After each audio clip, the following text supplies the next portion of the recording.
আসসালামু আলাইকুম ওরহমতুল্লাহি ওবরাকাতু। প্রিয় বন্ধুরা, কেমন আছেন সবাই? আসরের পরে অর্থাৎ পড়ন্ত বিকেলে একটু ডাঙ্গায় হাঁটাহাঁটি করতে আসলাম।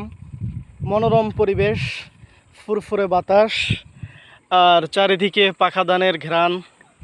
তো সব মিলিয়ে খুবই মনোমুগ্ধকর একটা পরিবেশ, যেখানে আসলে মন খারাপ যতই থাকুক আপনার মন ভালো হতে বাধ্য হবে, এমন একটা পরিবেশ। তো এমন একটা মুহূর্ত আপনাদের সাথে শেয়ার না করে কিভাবে পারি। যতদূর তাকাবেন শুধু পাকা ধানের ছোঁয়া।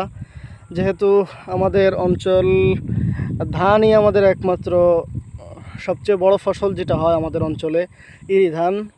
মাঠের পর মাঠ শুধু পাকা ধান আর পাকা ধান দেখা যাচ্ছে। এই দৃশ্য দেখলে কার না ভালো লাগে বলেন? তো প্রিয় দর্শক, আপনারা তো দেখতেই পাচ্ছেন আমি ধানের ক্ষেতের ভিতরে নেমে গেছি।